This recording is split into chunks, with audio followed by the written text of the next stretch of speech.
Hi,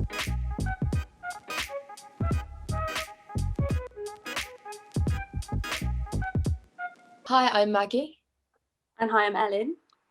And we're here today with David Ion, the Undergraduate Education Officer at Bristol SU, to talk about the recently released academic mitigations for both the January and the summer exams.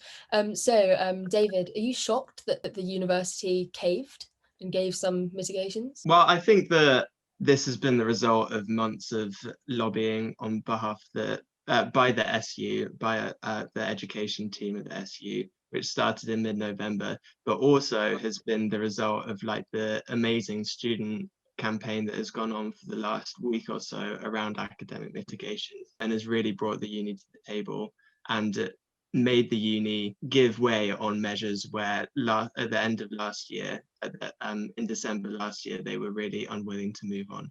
I think with the level of student anger, like some leeway had to be given by the university. And is it in line with what other universities are doing in the Russell Group? It's more than some and less than others.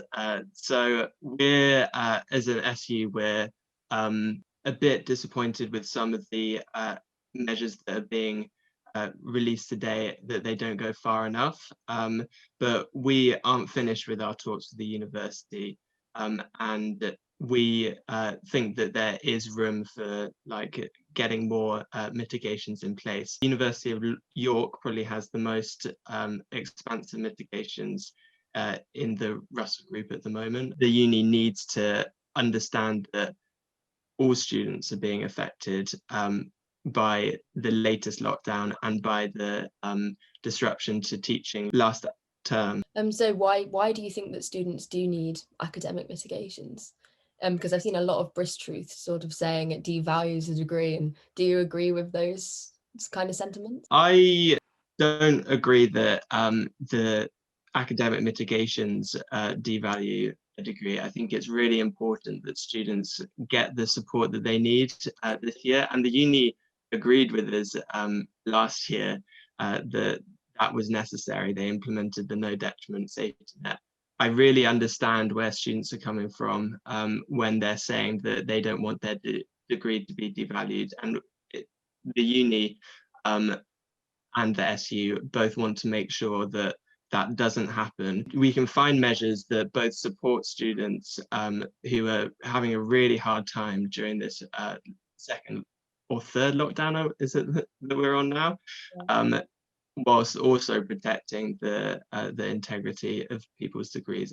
That sounds great. And so what are the mitigations, and what else would you like to see the university doing? So the current mitigations are all based things that we've been pushing for since November last year, and it's great to see that the uni have introduced them. So it's things like no evidence required for extenuating circumstances.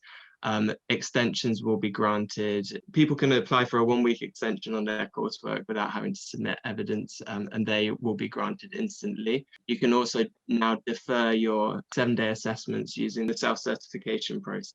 We've also made some really great progress, and the chair of the Disabled Students Network, Imogen Andrews, has been instrumental in pushing this, and also some students that from the law department that we were working with last term. We made some great progress on support for students with disabilities and getting in place alternative exam arrangements. There's also going to be a comparison with the current cohort, with the cohorts that have previously graduated before COVID, to make sure there isn't a big dip in attainment. And finally, the way that PGT degrees are that master's degrees are being classified is going to be looked at to make sure that there are mitigations in place and those students are supported, because this is the only year that they have the university. Fantastic. And so the final question from me, I was just wondering, now that the university has given academic mitigations, do you think that serves as a recognition of the difficulties and the hardship that that's placed onto students during the pandemic? Or do you think it also kind of serves as a recognition that we haven't been receiving the same quality of teaching and therefore shouldn't really be paying £9,250 a year in tuition fees? Yeah, I think the university will say that this is a recognition of student hardship during this lockdown.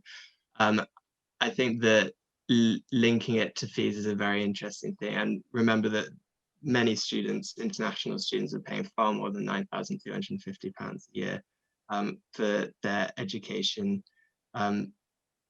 this year. And I think that the current circumstances and the current situation has really proven that the fees model is completely broken. The university can't act as a business. Yeah, so just on the matter of fees, I was having a discussion with a friend the other day, and we were discussing about if it was kind of like implemented that that we would get like a certain amount off for university fees.